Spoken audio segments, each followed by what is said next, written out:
4. El cierre del universo del discurso en el estado actual de la historia. Todo escrito político solo puede confirmar un universo policíaco, del mismo modo que todo escrito intelectual solo puede instituir una paraliteratura, que ya no se atreve a decir su nombre. Roland Barthes. La conciencia feliz, o sea, la creencia de que lo real es racional y el sistema social establecido produce los bienes, refleja un nuevo conformismo que se presenta como una faceta de la racionalidad tecnológica y se traduce en una forma de conducta social. Esto es nuevo en tanto que es racional hasta un grado sin precedentes. Sostiene a una sociedad que ha reducido y en sus zonas más avanzadas eliminado la irracionalidad más primitiva de los estadios anteriores, y que prolonga y mejora la vida con mayor regularidad que antes. Todavía no se llega a la guerra de aniquilación, los campos nazis de exterminio han sido abolidos. La conciencia feliz rechaza toda conexión. Es cierto que se ha vuelto a introducir la tortura como un hecho normal, pero esto ocurre en una guerra colonial que tiene lugar al margen del mundo civilizado.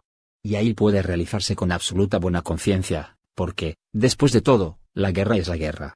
Y esta guerra también está al margen, solo azota a los países subdesarrollados. Por lo demás, reina la paz. El poder sobre el hombre adquirido por esta sociedad se olvida sin cesar gracias a la eficacia y productividad de esta. Al asimilar todo lo que toca, al absorber la oposición, al jugar con la contradicción, demuestra su superioridad cultural. Del mismo modo, la destrucción de los recursos naturales y la proliferación del despilfarro es una prueba de su opulencia y de los altos niveles de bienestar. La comunidad está demasiado satisfecha para preocuparse. 1. El lenguaje de la administración total. Este tipo de bienestar, el de la superestructura productiva que descansa sobre la base desgraciada de la sociedad, impregna los más media que constituyen la mediación entre los amos y sus servidores. Sus agentes de publicidad configuran el mundo de la comunicación en el que la conducta unidimensional se expresa.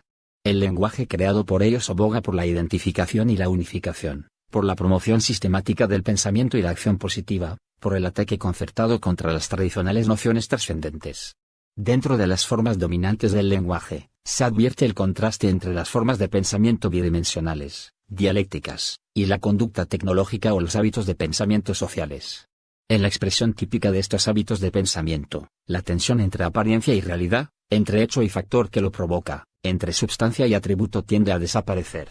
Los conceptos de autonomía, descubrimiento, demostración y crítica dan paso a los de designación, aserción e imitación. Elementos mágicos, autoritarios y rituales cubren el idioma. El lenguaje es despojado de las mediaciones que forman las etapas del proceso de conocimiento y de evaluación cognoscitiva. Los conceptos que encierran los hechos y por tanto los trascienden están perdiendo su auténtica representación lingüística. Sin estas mediaciones, el lenguaje tiende a expresar y auspiciar la inmediata identificación entre razón y hecho, verdad y verdad establecida, esencia y existencia, la cosa y su función.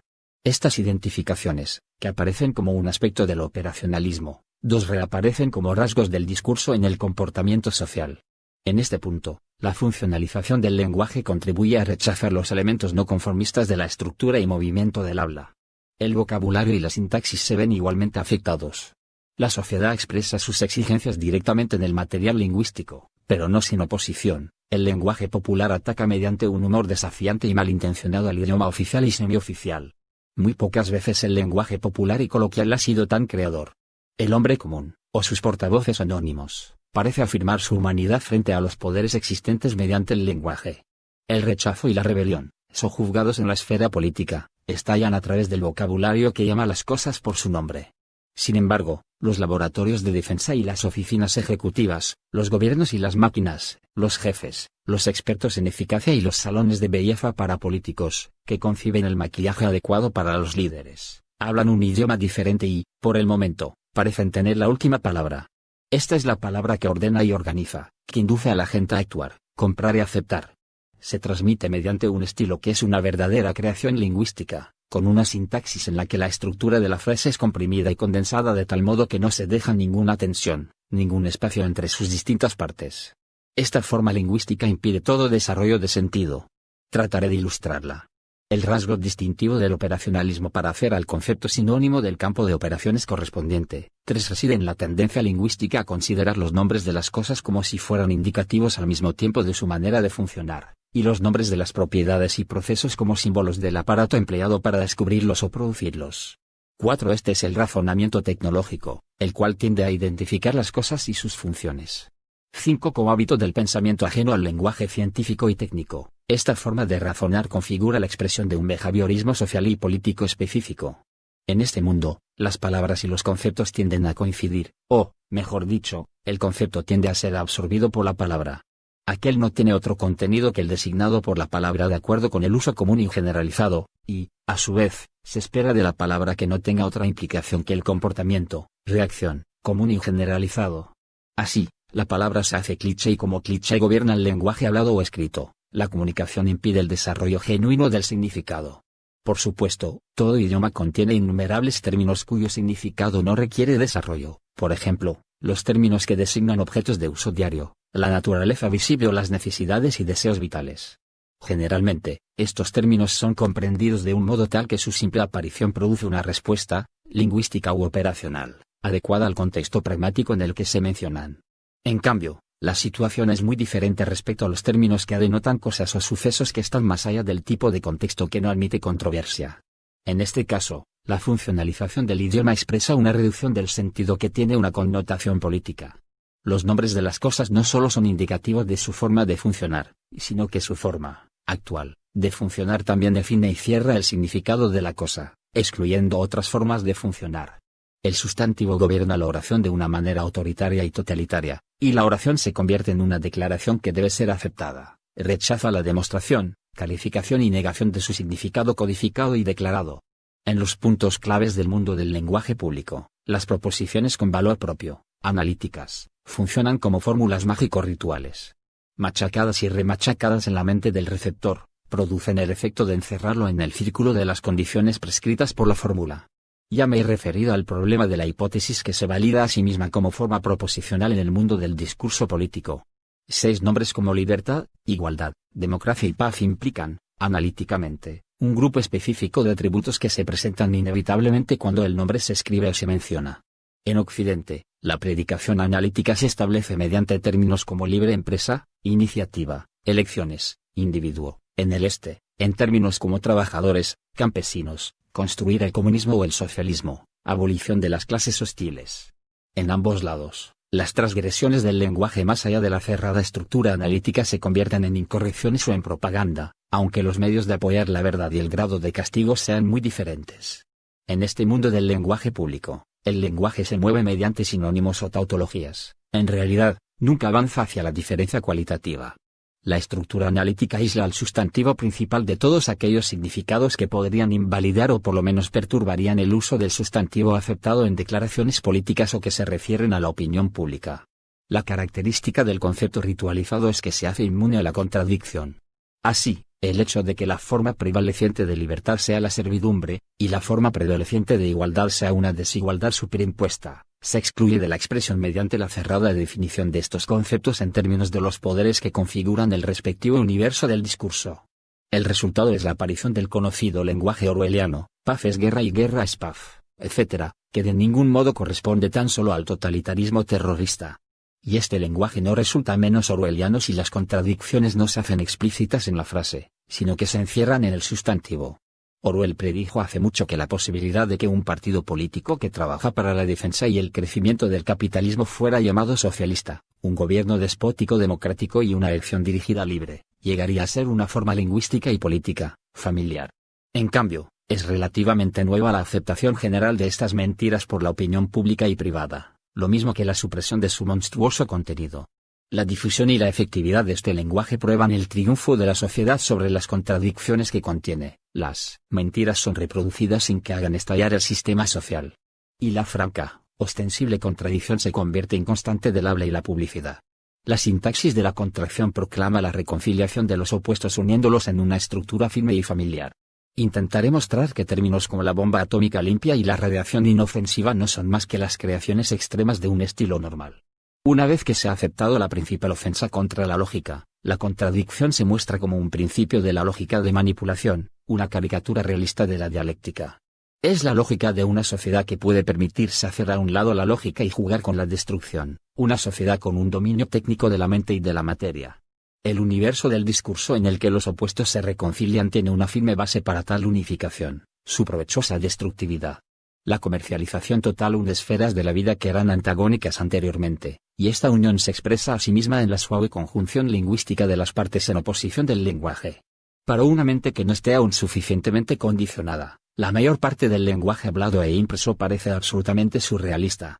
Titulares como "Los trabajadores buscan la armonía de los misiles", 7 anuncios como "refugio de lujo contra la radiactividad", 8 pueden suscitar todavía la ingenua reacción de que trabajadores, armonía y misiles son contradicciones irreconciliables y que ninguna lógica o lenguaje son capaces de unir correctamente el lujo y la radiactividad.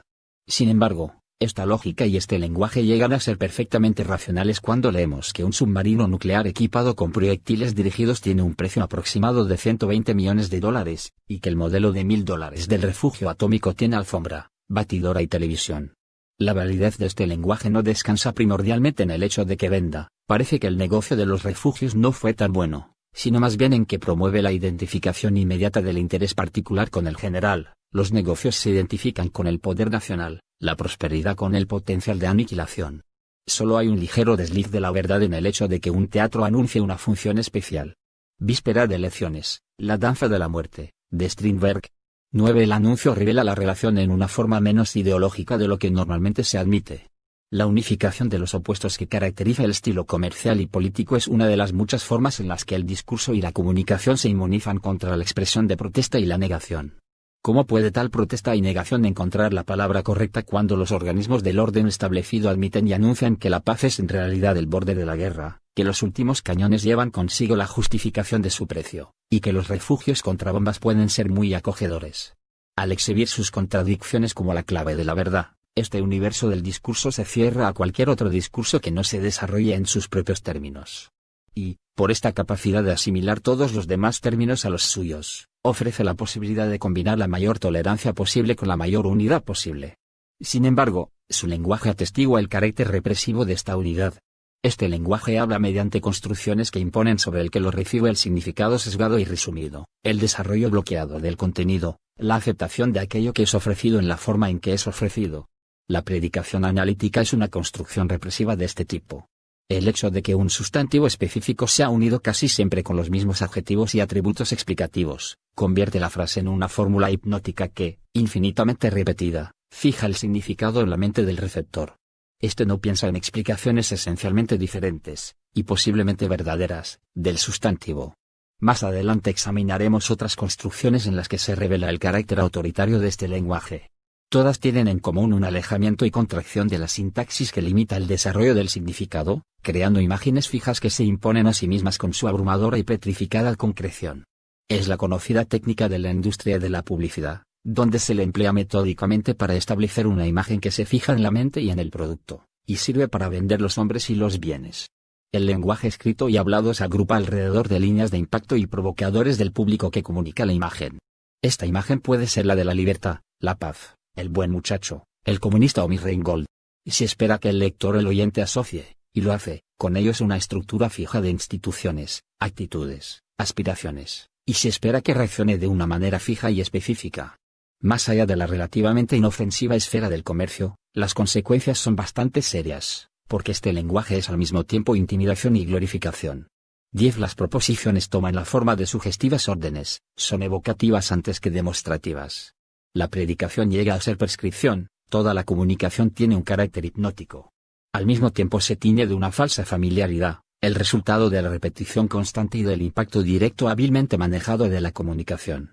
Esta se relaciona con el receptor inmediatamente sin ninguna diferencia de nivel, educación y oficio, y lo golpea en la informal atmósfera de la sala, la cocina y la alcoba. La misma familiaridad se establece mediante el lenguaje personalizado, que juega un papel considerable en la comunicación avanzada. 11. Es tu representante en el Congreso, tu carretera, tu supermercado favorito, tu periódico, es traído especialmente para ti, te invita, etc. De este modo, las cosas y funciones generales superimpuestas y generalizadas son presentadas como especialmente para ti. Que los individuos a los que se les habla de esta manera lo crean o no, carece de importancia. Y su éxito indica que promueve la autoidentificación de estos individuos con las funciones que ellos y los demás representan. En los sectores más avanzados de la comunicación funcional y manipulada, el lenguaje impone mediante construcciones verdaderamente sorprendentes la identificación autoritaria entre persona y función. La revista Time puede servir como un ejemplo extremo de esta tendencia. Su empleo del genitivo posesivo hace que los individuos parezcan ser meros apéndices o propiedades de su lugar, su empleo, su empresario o su empresa. Son presentados como Vir de Virginia, Blow de U.S. Estel, Nasser de Egipto. La construcción atributiva mediante el uso de guiones crea un síndrome fijo, el gobernador que lo puede todo, de cejas bajas, de Georgia. Tenía todo preparado para uno de sus salvajes ataques políticos la semana pasada. El gobernador, doce su función, su aspecto físico y sus actividades políticas son reunidas en una estructura indivisible e inmutable que, en su natural inocencia e inmediatez, abruma la mente del lector. La estructura no deja espacio para la distinción, desarrollo y diferenciación del significado, se mueve y vive solo como una totalidad. Dominado por estas imágenes personalizadas hipnóticas, el artículo puede proceder a dar incluso información esencial. La narración permanece segura dentro del bien editado marco de una historia con interés más o menos humano de acuerdo con la definición de la política de los editores. El empleo de la contracción mediante guiones se extiende. Por ejemplo, C.J. Spesateller, el padre de la bomba H, el constructor de proyectiles de anchas espaldas Von Braun, una cena científico-militar 13 y el submarino de propulsión nuclear con dispositivos para lanzar cohetes. Tales construcciones son, quizá no de modo accidental, particularmente frecuentes en frases que unen la técnica, la política y lo militar. Términos que designan esferas o cualidades bastante diferentes son forzados a una unión que los convierte en una sólida, todopoderosa totalidad. El efecto es de nuevo mágico e hipnótico, es la proyección de imágenes que sugiere en una irresistible unidad, una armonía de contradicciones. Así el amado y temido Padre, el dador de la vida, genera la bomba de hidrógeno para la aniquilación de la vida. Científicos militares unen sus esfuerzos para reducir la angustia y el sufrimiento mediante el trabajo de crear angustia y sufrimiento. Sin los guiones, la Academia de la Libertad de especialistas de la Guerra Fría 14 y la bomba limpia, atribuyen a la destrucción una integridad moral y física. La gente que habla y acepta tal lenguaje parece ser inmune a todo y susceptible de todo. La unificación mediante guiones, explícita o no, no siempre reconcilia lo irreconciliable, frecuentemente. La combinación es bastante sutil como en el caso del constructor de proyectiles de anchas espaldas, o sugiere una amenaza o una dinámica inspiradora. Pero el defecto es similar. La estructura impuesta une los actores y las acciones de violencia, poder, protección y propaganda bajo un solo fogonazo. Vemos al hombre o a la cosa operando y solo operando, no puede ser de otro modo. Nota acerca de la contracción. OTAN, SEATO, ONU, AFLCIO, AEC, y también URSS, DDR, etc. La mayor parte de estas abreviaturas son perfectamente razonables y están justificadas por el tamaño de la designación sin abreviar. Sin embargo, uno podría aventurarse a ver en algunas de ellas un artificio de la razón. La abreviatura puede ayudar a reprimir preguntas indeseables. OTAN no sugiere lo que la Organización del Tratado del Atlántico del Norte, a saber un tratado entre las naciones del Atlántico Norte, en cuyo caso cabría interrogarse sobre la participación de Grecia y Turquía. URSS abrevia socialismo y, Soviet, DDR, democrática. ONU pasa por alto con indebido énfasis unidas, SEATO permite olvidar a los países sudasiáticos que no pertenecen a ella. AFLCIO oculta las radicales diferencias políticas que en un tiempo separaron a las dos organizaciones y AEC es solo una agencia administrativa entre muchas otras. Las abreviaturas denotan solo aquello que está institucionalizado de tal modo que la connotación trascendente es eliminada. El sentido está fijo, definido, cerrado. Una vez que ha llegado a ser un vocablo oficial, constantemente repetido en el uso general, sancionado por los intelectuales, ha perdido todo valor cognoscitivo y sirve meramente para el reconocimiento de un hecho indudable. Este estilo tiene una abrumadora concreción. La cosa identificada con su función es más real que la cosa separada de su función, y la expresión lingüística de esta identificación, en el sustantivo funcional, y en las diferentes formas de contracción sintáctica, crea un vocabulario y una sintaxis básicos que impiden el paso a la diferenciación, la separación y la distinción. Este lenguaje, que constantemente impone imágenes, milita contra el desarrollo y la expresión de conceptos. Su inmediatez y su estilo directo, impide el pensamiento conceptual, así, impide el pensamiento. Porque el concepto no identifica la cosa y su función. Tal identificación puede muy bien ser el legítimo y quizá incluso el único significado del concepto operacional y tecnológico, pero las decisiones operacionales y tecnológicas son usos específicos de conceptos para propósitos específicos. Más aún, disuelven los conceptos en oraciones y excluyen el intento conceptual que se opone a esta disolución. Con anterioridad a su uso operacional, el concepto niega la identificación de la cosa con su función, distingue aquello que la cosa es de las funciones contingentes de la cosa en la realidad establecida. Las tendencias dominantes del habla, que niegan estas distinciones, son expresión de los cambios en los modos de pensamiento discutidos en los capítulos anteriores. El lenguaje funcionalizado, contraído y unificado es el lenguaje del pensamiento unidimensional. Para ilustrar esta novedad lo compararé brevemente con una clásica filosofía de la gramática que trasciende el universo del comportamiento y relaciona las categorías lingüísticas con las ontológicas. De acuerdo con esta filosofía, el sujeto gramatical de una frase es primero una sustancia y permanece como tal en los diferentes estados, funciones y cualidades que la frase predica del sujeto.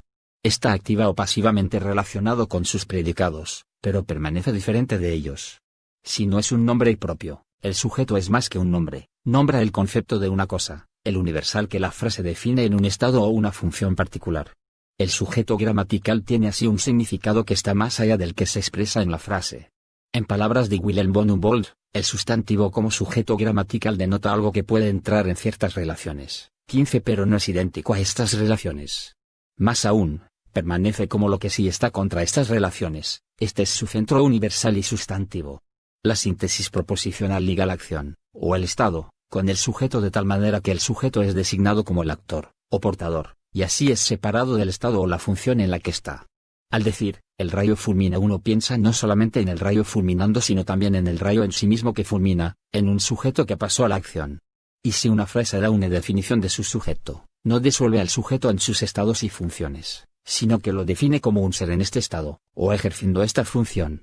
Ni desapareciendo en sus predicados ni existiendo como una entidad anterior y ajena a ellos, el sujeto se constituye a sí mismo en sus predicados, es el resultado de un proceso de mediación que se expresa en la frase. 16. He aludido a la filosofía de la gramática para mostrar el grado en el que las contracciones lingüísticas indican una contracción del pensamiento que a su vez, ellas fortifican y promueven. La insistencia en los elementos filosóficos en la gramática, o en la relación entre el sujeto gramatical, lógico y ontológico señala los contenidos que son suprimidos en el idioma funcional, eliminados de la expresión y la comunicación. La contracción del concepto en imágenes fijas, el desarrollo detenido en fórmulas hipnóticas que se autovalidan, la inmunidad contra la contradicción, la identificación de las cosas, y las personas, con su función, estas tendencias revelan a la mente unidimensional en el lenguaje que habla. Si la conducta lingüística impide el desarrollo conceptual, si es contraria a la abstracción y la mediación, si se rinde a los hechos inmediatos, rechaza el reconocimiento de los factores presentes en los hechos y, así, rechaza el reconocimiento de los hechos y de su contenido histórico. En y para la sociedad, esta organización del discurso funcional es de importancia vital, sirve como vehículo de coordinación y subordinación. El lenguaje unificado, funcional, es un lenguaje irreconciliablemente anticrítico y antidialéctico. En él la racionalidad operacional y behaviorista absorbe los elementos trascendentes negativos y oposicionales de la razón. Discutiré 17 estos elementos en términos de la tensión entre ellos y el debería ser, entre esencia y apariencia, potencialidad y actualidad, el ingreso de lo negativo en las determinaciones positivas de la lógica. Esta tensión sostenida cubre el universo bidimensional del discurso, que es el universo del pensamiento crítico y abstracto. Las dos dimensiones son antagónicas entre sí, la realidad participa de ambas, y los conceptos dialécticos desarrollan las verdaderas contradicciones. En su propio desarrollo, el pensamiento dialéctico llega a abarcar el carácter histórico de las contradicciones y el proceso de su mediación como proceso histórico. Así la otra dimensión del pensamiento resulta ser una dimensión histórica, la potencialidad como posibilidad histórica, su realización como acontecimiento histórico. La supresión de esta dimensión en el universo social de la racionalidad operacional es una supresión de la historia, y este no es un asunto académico, sino político. Es una supresión del propio pasado de la sociedad y de su futuro, en tanto que este futuro invoca el cambio cualitativo, la negación del presente. Un universo del discurso en el que las categorías de la libertad han llegado a ser intercambiables e incluso idénticas con sus opuestos, no está solo utilizando un lenguaje orwelliano o esopiano, sino que está rechazando y olvidando la realidad histórica, el horror del fascismo, la idea del socialismo, las condiciones previas de la democracia, el contenido de la libertad. Si una dictadura burocrática gobierna y define a la sociedad comunista, si regímenes fascistas están funcionando como miembros del mundo libre, si el programa de bienestar del capitalismo liberal es derrotado con éxito colocándole la etiqueta de socialismo, si los fundamentos de la democracia son armoniosamente eliminados en la democracia, los viejos conceptos históricos son invalidados por nuevas definiciones operacionales puestas al día. Las nuevas definiciones son falsificaciones que, impuestas por los poderes de hecho, sirven para transformar lo falso en verdadero.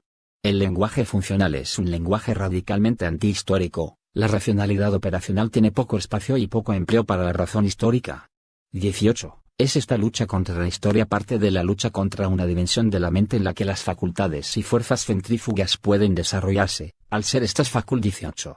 Esto no significa que la historia, privada o general, desaparezca del universo del discurso. El pasado se evoca con suficiente frecuencia, ya sea en los términos de los padres fundadores, de Marx, Engels, Lenin, o como los humildes orígenes de un candidato presidencial. Sin embargo, también estas son invocaciones ritualizadas que no permiten el desarrollo del contenido que recuerdan. Frecuentemente, las simples evocaciones sirven para impedir tal desarrollo, que mostraría su impropiedad histórica. ¿Tales y fuerzas capaces de impedir la total coordinación del individuo con la sociedad? El recuerdo del pasado puede dar lugar a peligrosos descubrimientos, y la sociedad establecida parece tener aprensión con respecto al contenido subversivo de la memoria. El recuerdo es una forma de disociación de los hechos dados, un modo de mediación que rompe, durante breves momentos, el poder omnipresente de los hechos dados. La memoria recuerda el terror y la esperanza que han pasado. Ambos vuelven a vivir, pero mientras en la realidad el primero regresa bajo formas siempre nuevas, la última permanece como una esperanza. Y en los sucesos personales que reaparecen en la memoria individual, los temores y las aspiraciones de la humanidad se afirman a sí mismos, lo universal en lo particular. Lo que la memoria preserva es la historia. Sucumbe al poder totalitario y al universo behaviorista, el espectro de una humanidad sin memoria. No es un mero producto de decadencia, sino que está ligado necesariamente con el carácter progresivo del principio burgués. Economistas y sociólogos, como Werner Sombart y Max Weber, han relacionado el principio del tradicionalismo con las formas de la sociedad feudal y el de la racionalidad con la sociedad burguesa. Pero esto implica que la sociedad burguesa avanzada anula la memoria, el tiempo, el recuerdo como una especie de residuo irracional del pasado. 19. Si la racionalidad progresiva de la sociedad industrial avanzada tiende a liquidar como residuo irracional los elementos perturbadores que son el tiempo y la memoria, también tiende a liquidar la racionalidad perturbadora contenida en este resto irracional. El reconocimiento y la relación con el pasado como presente se opone a la funcionalización del pensamiento por y en la realidad establecida. Es contraria al cierre del universo del discurso y la conducta, hace posible el desarrollo de conceptos que rompen la estabilidad y trascienden el universo cerrado concibiéndolo como un universo histórico. Confrontado con la sociedad dada como un objeto de su reflexión, el pensamiento crítico deviene conciencia histórica, como tal, es esencialmente juicio. 20. Lejos de requerir un relativismo indiferente, investigan la verdadera historia del hombre en busca del criterio adecuado para definir la verdad y la mentira, el progreso y la regresión. 21. La mediación del pasado en el presente descubre los factores que hacen los hechos, que determinan la forma de vida, que establecen los amos y los servidores, proyecta los límites y las alternativas. Cuando esta conciencia crítica habla el lenguaje del conocimiento, Roland Barthes, que abre el universo cerrado del discurso y su estructura petrificada. Los términos clave de este lenguaje no son sustantivos hipnóticos que evocan infinitamente los mismos predicados congelados. Más bien permiten un desarrollo abierto. Incluso desenvuelven su contenido mediante predicados contradictorios. El Manifiesto Comunista proporciona un ejemplo clásico. En él, los dos términos claves, burguesía y proletariado, gobiernan, respectivamente, predicados contrarios. La burguesía es el sujeto del progreso técnico, la liberación, la conquista de la naturaleza, la creación del bienestar social, y de la perversión y destrucción de estos logros. Similarmente, el proletariado lleva consigo los atributos de la opresión total y de la derrota total de la opresión. Tal relación dialéctica de los opuestos, en y por la proposición, se hace posible mediante el reconocimiento del sujeto como agente histórico cuya identidad se constituye en y contra su práctica histórica, en y contra su realidad social. El discurso desarrolla y establece el conflicto entre la cosa y su función, y este conflicto encuentra expresión lingüística en frases que unen predicados contradictorios en una unidad lógica, contrapartida conceptual de la realidad objetiva. En contraste con todo el lenguaje orwelliano, la contradicción se demuestra, se hace explícita, se explica y se denuncia. He ilustrado el contraste entre los dos lenguajes refiriéndolos al estilo de la teoría marxiana, pero las cualidades críticas, cognoscitivas, no son características exclusivas del estilo marxiano. Pueden encontrarse también, aunque en modelos diferentes, en el estilo de la gran crítica conservadora y liberal de la sociedad burguesa en desarrollo. Por ejemplo, el lenguaje de Burke y Tocqueville por un lado, de John Stuart Mill por otro, es un lenguaje claramente demostrativo, conceptual, abierto, que no ha sucumbido todavía a las fórmulas hipnótico-rituales del neoconservadurismo y neoliberalismo actuales. Sin embargo, la ritualización autoritaria del discurso es más fuerte cuando afecta al lenguaje dialéctico mismo. Las exigencias de la industrialización competitiva, y la sujeción total del hombre al aparato productivo aparecen en la transformación autoritaria del lenguaje marxiano en el lenguaje stalinista y post-stalinista. Estas exigencias, tal como son interpretadas por los dirigentes que controlan el aparato, definen lo que es verdadero y falso, correcto y equivocado. No dejan tiempo ni espacio para una discusión que proyectara alternativas capaces de provocar una ruptura. Este lenguaje ya no se presta en modo alguno al discurso. Declara, y en virtud del poder del aparato, establece hechos, es una enunciación que se hace válida a sí misma. Sobre este aspecto, 22 debe bastar con citar y parafrasear el pasaje en el que Roland Barthes describe sus rasgos mágico-autoritarios. Ya no hay ningún lapso entre la denominación y el juicio, y el cierre del lenguaje es perfecto. 23 El lenguaje cerrado no demuestra ni explica, comunica decisiones, fallos, órdenes. Cuando define, la definición se convierte en separación de lo bueno y lo malo, establece lo que es correcto y lo equivocado sin permitir dudas, y un valor como justificación de otro. Se mueve por medio de tautologías, pero las tautologías son frases terriblemente efectivas. Expresan el juicio de una forma prejuzgada, pronuncian condenas. Por ejemplo, el contenido objetivo, esto es, la definición de términos como desviacionista, revisionista, es la de un código penal, y este tipo de validación hace nacer una conciencia para la que el lenguaje de los poderes existentes es el lenguaje de la verdad. 24. Por desgracia, esto no es todo. El crecimiento productivo de la sociedad comunista establecida condena también a la oposición comunista libertaria. El lenguaje que trata de recordar y preservar la verdad original sucumbe a su ritualización. La orientación del discurso, y de la acción, en términos tales como el proletariado, los consejos obreros, la dictadura del aparato estalinista se convierten en orientación mediante fórmulas rituales donde el proletariado ya no existe o todavía no existe, donde el control directo desde abajo interferiría con el progreso de la producción en masa, y donde la lucha contra la burocracia debilitaría la eficacia de la única fuerza real que puede ser movilizada contra el capitalismo a escala internacional. En este caso, el pasado se mantiene rígidamente, pero sin la mediación con el presente. Se oponen los conceptos que comprenden una situación histórica sin que vean desarrollados para la situación del momento, su dialéctica es bloqueada. El lenguaje ritual autoritario se extiende sobre el mundo contemporáneo, a través de los países democráticos y no democráticos, capitalistas y no capitalistas. 25 De acuerdo con Roland Barthes, es el lenguaje propio a todos los regímenes autoritarios y, donde hay actualmente, en la órbita de la civilización industrial avanzada, una sociedad que no esté bajo un régimen autoritario. Conforme la sustancia de los distintos regímenes deja de aparecer en formas de vida alternativas, llega a descansar en las técnicas alternativas de manipulación y control. El lenguaje no solo refleja estos controles sino que llega a ser en sí mismo un instrumento de control, incluso cuando no transmite órdenes sino información, cuando no exige obediencia sino elección, cuando no pide sumisión sino libertad. Este lenguaje controla mediante la reducción de las formas lingüísticas y los símbolos de reflexión, abstracción, desarrollo, contradicción, sustituyendo los conceptos por imágenes. Niega o absorbe el vocabulario trascendente, no busca la verdad y la mentira, sino que las establece e impone. Pero esta clase de discurso no es terrorista. Parece injustificado asumir que los receptores crean, o sean llevados a creer, lo que se les dice.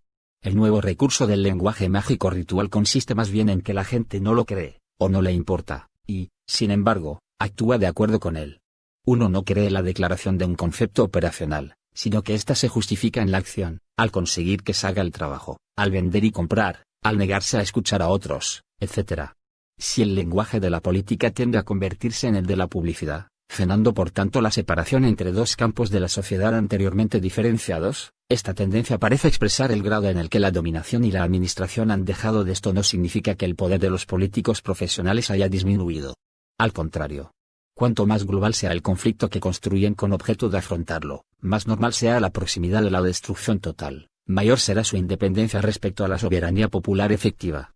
Su dominación ha sido incorporada a las acciones y el descanso diarios de los ciudadanos, y los símbolos de la política son también los de los negocios, el comercio y la diversión. Las vicisitudes del lenguaje son paralelas a las vicisitudes de la conducta política. En la venta de equipos para diversión en los refugios contra bombas, en el programa de televisión de los candidatos que compiten por el liderazgo nacional, es completa la articulación entre política, negocios y diversión. Pero la articulación es fraudulenta y fatalmente prematura. Los negocios y la diversión son todavía la política de dominación.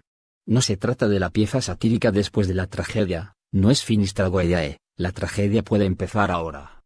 Y, de nuevo, no será el héroe, sino el pueblo, la víctima ritual.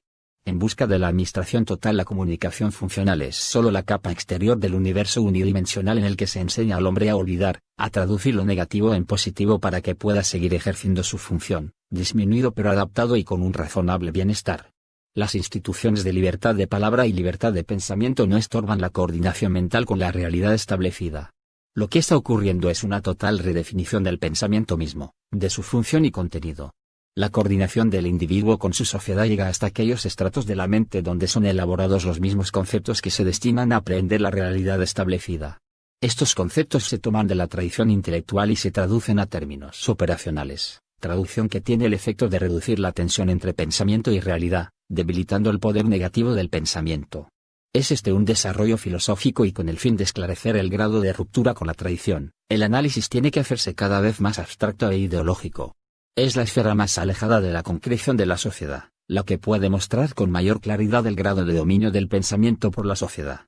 Más aún, el análisis tendrá que retroceder a la historia de la tradición filosófica y tratar de identificar las tendencias que condujeron a la ruptura. Sin embargo, antes de entrar en el análisis filosófico y como transición hacia un plano más abstracto y teórico, discutiré brevemente dos ejemplos, representativos desde mi punto de vista, en el campo intermedio de la investigación empírica, que concierne directamente a ciertas condiciones características de la sociedad industrial avanzada. El problema a discutir va contra distinciones académicas tan claras como las del lenguaje o pensamiento, palabras o conceptos, análisis lingüístico o epistemológico. La separación de un análisis puramente lingüístico de otro conceptual, es en sí misma una expresión de la nueva orientación del pensamiento que el capítulo próximo tratará de explicar. En tanto que la siguiente crítica de la investigación empírica se lleva a cabo como preparación para el análisis filosófico subsiguiente, y a la luz de él, puede servir como introducción una declaración preliminar sobre el uso del término concepto, que guía la crítica. Concepto se emplea para designar la representación mental de algo que es comprendido, abarcado, conocido como el resultado de un proceso de reflexión. Este algo puede ser un objeto de uso diario, o una situación, una sociedad, una novela. De todos modos, si ellos son aprehendidos, Begriffen, Auffieren Begriff Gebrat, han llegado a ser objetos del pensamiento y, como tales, su contenido y significado son idénticos y, sin embargo, diferentes de los objetos reales de la experiencia inmediata. Idénticos, en tanto que el concepto denota la misma cosa, diferentes, en tanto que el concepto es el resultado de una reflexión que ha entendido la cosa en el contexto, y a la luz, de otras cosas que no aparecen en la experiencia inmediata y que explican la cosa mediación. Si el concepto nunca denota una cosa particular, concreta, si es siempre abstracto y general, lo es porque el concepto abarca algo más y diferente que una cosa particular, alguna condición o relación universal que es esencial a la cosa particular, que determina la forma en la que aparece como objeto concreto de la experiencia. Si el concepto de toda cosa concreta es el producto de una clasificación, organización y abstracción mentales, estos procesos mentales conducen a la comprensión solo en tanto que reconstituyen la cosa particular en su condición y relación universal, trascendiendo así su apariencia inmediata hacia su realidad. Por el mismo motivo, todos los conceptos cognoscitivos tienen un sentido transitivo, van más allá de la referencia descriptiva hacia los hechos particulares. Y si los hechos son los de la sociedad, los conceptos cognoscitivos también van más allá de cualquier contexto particular de hechos, van hacia los procesos y condiciones sobre los que descansa la sociedad respectiva, que incluyen los datos particulares que hacen, sostienen y destruyen a la sociedad. Gracias a su referencia con esta totalidad histórica, los conceptos cognoscitivos trascienden todo contexto operacional, pero su trascendencia es empírica porque hace reconocibles los hechos como lo que realmente son. El exceso de significado sobre y por encima del concepto operacional ilustra la forma limitada e incluso engañosa en que se admite la experimentación de los hechos. De ahí la tensión, la discrepancia, el conflicto entre el concepto y el hecho inmediato, la cosa concreta, entre el mundo que refiere al concepto y el que refiere a la cosa. De ahí nace la idea de la realidad de lo universal. De ahí nace también el carácter acomodaticio, acrítico de estas formas de pensamiento que utilizan conceptos como armas mentales y traducen conceptos universales a términos con referentes particulares y objetivos.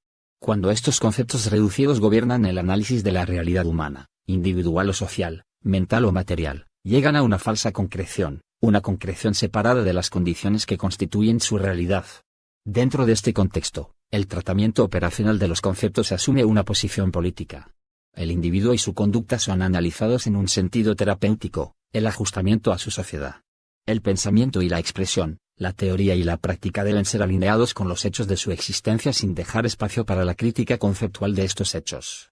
El carácter terapéutico del concepto operacional se muestra con mayor claridad ahí donde el pensamiento conceptual es colocado metódicamente al servicio de la exploración y del mejoramiento de las condiciones sociales existentes, dentro del marco de las instituciones sociales existentes, esto es, en la sociología industrial, la investigación de motivaciones, los estudios de mercados y opinión pública. Si la forma dada de la sociedad es y permanece como el marco de referencia esencial para la teoría y la práctica, no hay nada equivocado en esta clase de sociología y psicología. Es más humano y más productivo tener buenas relaciones de trabajo que malas, tener condiciones de trabajo agradables en vez de desagradables, tener armonía en vez de conflicto entre los deseos de los consumidores y las necesidades de los negocios y la política. Pero la racionalidad de esta clase de ciencia social aparece bajo una luz diferente si la sociedad dada, aún permaneciendo como marco de referencia, se hace objeto de una teoría crítica que apunta a la misma estructura de esta sociedad, presente en todos sus hechos y condiciones particulares y determinando su lugar y su función. Entonces su carácter ideológico y político se hace aparente y la elaboración de conceptos cognitivos adecuados exige ir más allá de la falaz concreción del empirismo positivista. Los conceptos terapéuticos y operacionales se vuelven falsos en la medida en que aíslan y dispersan los hechos, los estabilizan dentro de la totalidad represiva y aceptan los términos de esta totalidad como términos del análisis. La traducción metodológica del concepto universal en operacional se convierte así en una reducción represiva del pensamiento. 26. Tomaré como ejemplo un clásico de la sociología industrial, el estudio sobre las relaciones de trabajo en los talleres autor de la Western Electric Company. 27 es un estudio antiguo, realizado hace más o menos un cuarto de siglo, y desde entonces sus métodos de trabajo se han refinado mucho. Pero en mi opinión, su sustancia y función siguen siendo las mismas. Más aún, esta forma de pensamiento no solo se ha extendido desde entonces a otras ramas de las ciencias sociales y de la filosofía, sino que ha ayudado a configurar los sujetos humanos con los que está relacionada. Los conceptos operacionales han llegado a ser métodos para mejorar el control social, han llegado a ser parte de la ciencia de manipulación, departamento de relaciones humanas. En el trabajo visto por el trabajo se encuentra en estas palabras de un trabajador de la industria del automóvil: la dirección no ha podido detenernos con los piquetes, no ha podido detenernos con tácticas de mano dura, y así se han puesto a estudiar las relaciones humanas en los campos económicos, sociales y políticos para encontrar la forma de neutralizar a los sindicatos. Al examinar las quejas de los trabajadores sobre las condiciones de trabajo y los salarios, los investigadores se centran en el hecho de que la mayor parte de estas quejas fueron formuladas en declaraciones que contenían términos vagos, indefinidos a los que les faltaba la referencia objetiva a niveles que son generalmente aceptados y tenían características esencialmente diferentes a las de las propiedades generalmente asociadas con los hechos comunes. 28. En otras palabras, las quejas fueron formuladas en términos tan generales como los servicios no están limpios, el trabajo es peligroso, la paga es baja. Guiados por el principio del pensamiento operacional, los investigadores se propusieron cambiar y reformular estas declaraciones de tal modo que su vaga generalidad pudiera ser reducida a referencias particulares, términos que designaran la situación particular en la que se origina la queja y así delinear con precisión las condiciones de la compañía. La forma general se disolvió en declaraciones que identificaban las operaciones y condiciones particulares de las que salía la queja y ésta fue satisfecha cambiando estas operaciones y condiciones particulares. Por ejemplo, la declaración "los servicios no están limpios" fue cambiada en tal y cual ocasión: yo fui al servicio y la taza estaba sucia. La investigación afirmaba entonces que esto se debía principalmente a la falta de cuidado de algunos empleados, siendo instituida una campaña contra tirar papeles, escupir en el suelo, y otras prácticas similares, y se designó un empleado fijo para los servicios. De este modo muchas de las quejas fueron reinterpretadas y usadas para realizar mejoras. 29. Otro ejemplo, el trabajador B hace la declaración general de que las tasas por pieza en su trabajo son muy bajas. La entrevista revela que su mujer está en el hospital y que él está preocupado por las cuentas de doctor que debe. En este caso el contenido latente de la queja consiste en el hecho de que las ganancias actuales de B, debido a la enfermedad de su mujer, son insuficientes para atender sus actuales obligaciones financieras. 30. Esta traducción cambia significativamente el sentido de la proposición real. La declaración directa formula una condición general en su generalidad: el salario es muy bajo. Va más allá de la condición particular en la fábrica particular y más allá de la situación particular del trabajador. En esta generalización, y solo en esta generalización, La declaración expresa una obvia acusación que toma el caso particular como la manifestación de un estado universal de las cosas, e insinúa que el último no puede ser cambiado por las mejoras del primero. Así, la declaración directa establece una relación concreta entre el caso particular y la totalidad de la que es un caso, y esta totalidad incluye las condiciones fuera del trabajo respectivo, fuera de la planta respectiva, fuera de la situación personal respectiva. Esta totalidad se elimina en la traducción, y esta operación es la que hace posible la cura. El trabajador puede no ser consciente de ello, y para él su queja puede tener en verdad ese significado particular y personal que la traducción establece como su contenido latente. Pero el lenguaje que él usa afirma su validez objetiva contra su conciencia, expresa condiciones que son, aunque no lo son para él. El carácter concreto del caso particular que logra la traducción es el resultado de una serie de abstracciones de su carácter concreto real, que se encuentra en el carácter universal del caso. La traducción relaciona la declaración general con la experiencia personal del trabajador que la hace, pero se detiene en el punto en el que el trabajador individual se experimentaría a sí mismo como el trabajador, y donde su trabajo aparecería como el trabajo de la clase trabajadora. Es necesario señalar que, en sus traducciones, el investigador operacional sigue meramente el proceso de la realidad y probablemente incluso las propias traducciones del trabajador. La experiencia aislada no entra en sus propósitos y su función no es pensar en términos de una teoría crítica sino preparar supervisores en términos más humanos y efectivos en su trato con sus trabajadores. 31. Solo el término humano parece no ser operacional y pide un análisis. Pero conforme esta forma de pensamiento e investigación, managerial, se extiende sobre otras dimensiones de la tarea intelectual, los servicios que rinde se hacen cada vez más inseparables de su validez científica. Dentro de este contexto, la funcionalización tiene un efecto verdaderamente terapéutico. Una vez que el descontento personal es separado de la infelicidad general, una vez que los conceptos universales que se oponen a la funcionalización son disueltos en referencias particulares, el caso se convierte en un accidente tratable y de fácil solución. Desde luego, el caso permanece como el incidente de un universal. Ninguna forma de pensamiento puede evitar lo universal, pero de un género muy diferente del que se implica en la declaración directa. Una vez que ha resuelto el problema de sus cuentas de médico, el trabajador reconocerá que, generalmente hablando, la paga no es demasiado baja y que sus sentimientos sobre ella se debían tan solo a su situación individual, que puede ser similar a otras situaciones individuales. Su caso ha sido incluido dentro de otro género, el de los casos de dificultad personal. Ya no es un trabajador empleado, el miembro de una clase, sino el trabajador empleado B en la planta o torne de la Western Electric Company. Los autores de la dirección y el trabajador eran muy conscientes de esta implicación. Ellos dicen que una de las funciones fundamentales que deben realizarse en una organización industrial es la función específica del trabajo personal, y esta función exige que, al tratar las relaciones entre empresario y empleado, uno debe estar pensando en qué es lo que está en la mente de algún empleado particular en términos de un trabajador que tiene una historia personal particular o en términos de un empleado cuyo trabajo está en algún lugar particular en la fábrica que lo asocia con personas y grupos de gentes particulares. En contraste, los autores rechazan, como incompatible con la función específica del trabajo personal, una actitud que se dirige al empleado general o típico, o lo que está en la mente del trabajador en general. 32. Resumiremos estos ejemplos contrastando las declaraciones originales con su traducción dentro de la forma funcional. En ambos casos tomamos las declaraciones tal como aparecen, haciendo a un lado el problema de su verificación. 1. El salario es muy bajo. El sujeto de la proposición es salario, no la remuneración particular de un trabajador particular en un empleo particular. El hombre que hace la declaración puede pensar solo en su experiencia individual, pero, en la forma que le da su declaración, trasciende esta experiencia individual. El predicado muy bajo es un adjetivo relacional que exige una referencia que no se designa en la proposición. ¿Muy bajo para quién o para qué? Esta referencia puede ser otra vez el individuo que hace la declaración con sus compañeros en el trabajo, pero el nombre general, salario, lleva consigo todo el movimiento de pensamiento expresado por la proposición y hace que los otros elementos proposicionales compartan el carácter general. El referente permanece indeterminado, muy bajo, en general o muy baja para todo aquel que es asalariado, como el que hace la declaración. La proposición es abstracta, y se refiere a condiciones universales que no puede sustituir ningún caso particular. Su sentido es transitivo tanto como contra cualquier caso individual. La proposición pide en realidad ser traducida a un contexto más concreto, pero este debe ser uno en el que los conceptos universales no pueden ser definidos por ningún aparato particular de operaciones, tal como la historia personal del trabajador B y su función especial en la planta W. El concepto salario se refiere al grupo de asalariados que abarca todas las historias personales y los trabajos especiales en un universal concreto.